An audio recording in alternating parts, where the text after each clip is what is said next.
नमो नमः। नमः संस्कृताय।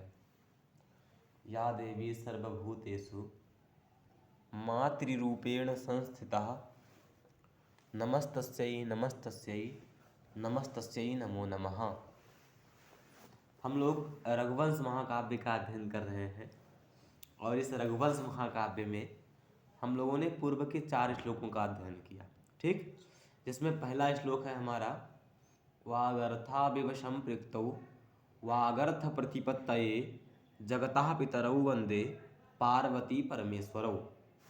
इस श्लोक में महाकवि कालिदास जी ने माँ पार्वती तथा भगवान शंकर को नमस्कार किया है। उसके पश्चात जो 2 श्लोक हैं, क्वा सूर्य प्रभो वंशः क्वचाल्प विषयामतिः तितीर्षु दुस्तरम मोहात् उडुपेनास्मि सागरम। इस श्लोक में तथा मंदः कवि यशः प्रार्थी गमिष्याम्युपहास्यतां प्रांशुलभ्ये फले लोभात् उत्बाहुरिव वामनः। इस श्लोक के द्वारा इन्होंने अपने विनम्रता को ध्वनित किया है, ठीक, अपने अत्यंत विनम्रता को बताया है। उसके पश्चात चतुर्थ श्लोक में महाकवि कालिदास जी ने इस ग्रंथ की क्या योग्यता है, ठीक, अपनी जो इन्होंने ग्रंथ को लिखा है उस लेखन की क्या योग्यता है, ठीक, तो उसको उन्होंने बताया है। अब हम लोगों को 5वें श्लोक से अध्ययन करना है। तो चतुर्थ श्लोक के द्वारा महाकवि कालिदास जी ने इस ग्रंथ में प्रवेश कर लिया है, जिसका अध्ययन हम लोगों ने पूर्व में कर लिया है। कैसे प्रवेश किए सब बता दिया गया है। अब जो इस प्रकार रघुवंश महाकाव्य में प्राप्त प्रवेश जो महाकवि कालिदास जी है, ठीक, वो रघुवंश में उत्पन्न जो राजा हैं उन राजाओं का वर्णन करने के लिए आगे के श्लोक को लिख रहे हैं, ठीक। क्या श्लोक है?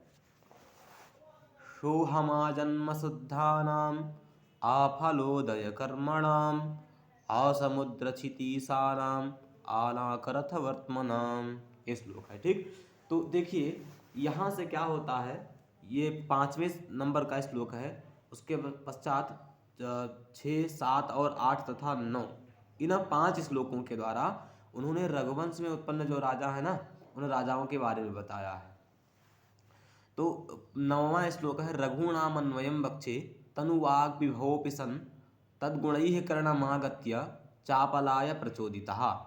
इस श्लोक में जो रघुनाम अन्वयम वक्षे आया है ना, उसमें जो रघुनाम है उस रघुनाम के सब विशेषण हैं जो इसमें आएंगे। षष्ठ्यंत पद सोहम आजन्म शुद्धानाम आफलोदय कर्मणाम आसमुद्र क्षितीसानाम आनाकरथ वर्तमानाम इत्याकारक जो षष्ठ्यंत पद आएंगे वे सभी रघुनाम के विशेषण हैं, ठीक। अतः रघुनाम अन्वयम वक्षे, इसका अन्वय हमें करते रहना है, ठीक। चलिए तो देखिए पहले क्या लिखे, सह अहम, ठीक। तो कह रहे हैं वह मैं। यहाँ जो सह में कौन सा शब्द है? तद शब्द है। तद शब्द हमेशा पूर्व का परामर्शक होता है, ठीक, क्योंकि नियम है सर्वनाम नाम उत्सर्गतः पूर्व परामर्शित्वम। जो सर्वनाम शब्द होता है वह स्वभावतः ही पूर्व का परामर्शक होता है। तो सा भी सर्वनाम है, अतः पूर्व में जो हो रहा था उसी का परामर्श करेगा। तो पूर्व में महाकवि कालिदास जी अपने बारे में बता रहे थे कि मैं कैसा हूँ, अपने विनम्रता को बता रहे थे। अतः जो अपने बारे में विशेषण दिए थे कि मंदहा, मैं मंद हूँ, ठीक। मंदहा कवि यशः प्रार्थी, मंद होते हुए भी कवि की यश का प्रार्थी हूँ, उसको चाहता हूँ, ठीक। तो मैं मंद कालिदास, ठीक, क्या करता हूँ? तो रघुनाम अन्वयम वक्षे, वह मैं मंद कालिदास रघुवंश में उत्पन्न जो राजा है उन राजाओं का वर्णन करूंगा, ऐसा कहना, ठीक। फिर अब वो विशेषण दे रहे हैं कि रघुवंश के राजा कैसे, ठीक। तो उसमें सबसे पहले विशेषण दिया आजन्म शुद्धानाम। कैसे हैं? तो आजन्म शुद्ध हैं। आजन्म शुद्ध का क्या अभिप्राय है? तो क्रमशः जितने विशेषण आए हैं उन विशेषणों को एक एक करके हम लोग विशेषता देखते हुए चलेंगे। तो सबसे पहले आया आजन्म शुद्धानाम। आजन्म शुद्धानाम यह समस्त पद है। जन्मनः आ इति आजन्म, यहाँ अव्ययी भाव समास हुआ है।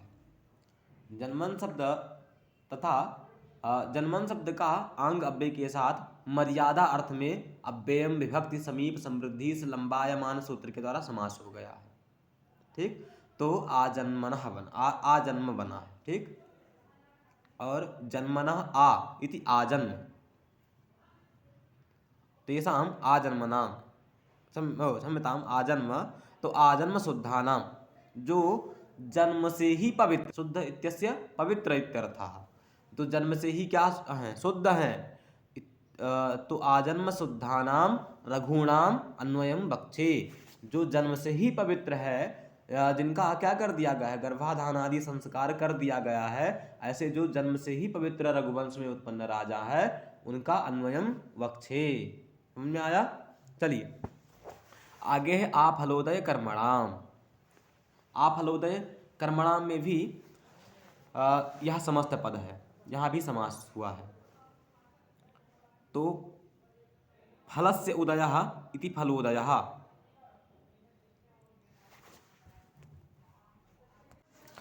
फलस्य उदयः इति फलोदयः।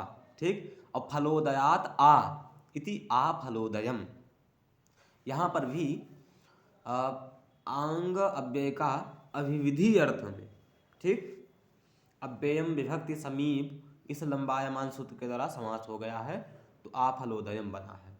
और आफलोदयम का अर्थ होगा कि देखिए आंग के दो अर्थ हैं, एक तो अभिविधि है और एक मर्यादा है। ठीक, मर्यादा क्या है, अभिविधि क्या है, तो मर्यादा हम कहते हैं तेन विना मर्यादा।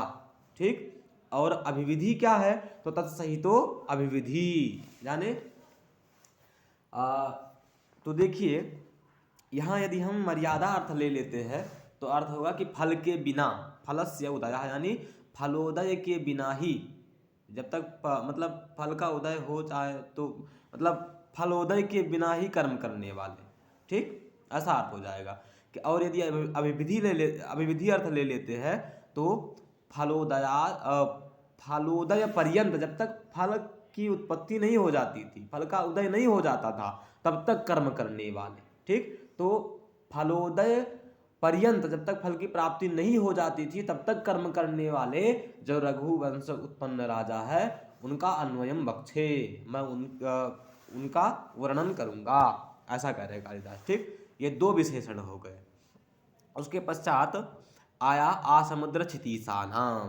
ठीक, आसमुद्र क्षितीसानाम, यहाँ पर भी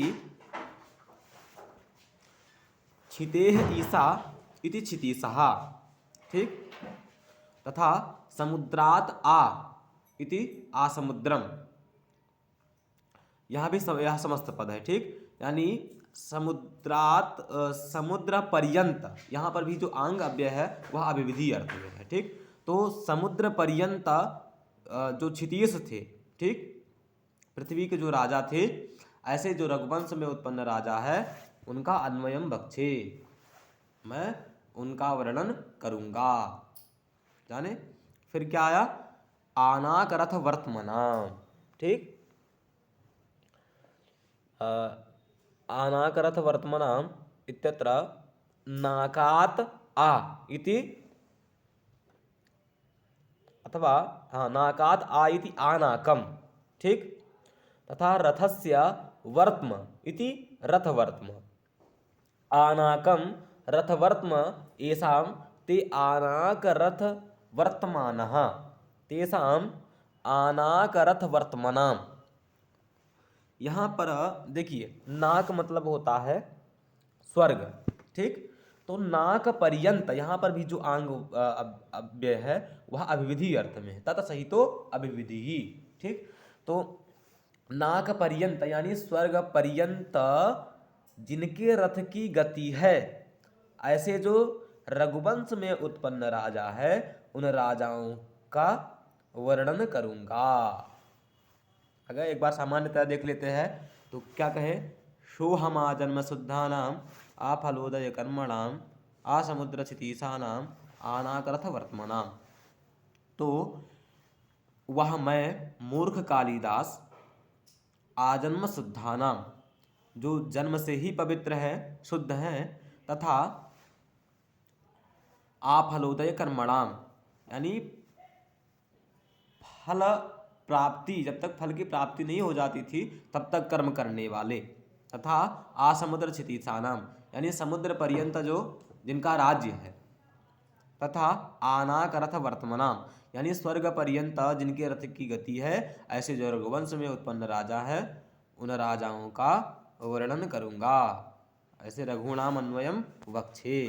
चलिए इत्यलम अत्रैव विरमामि।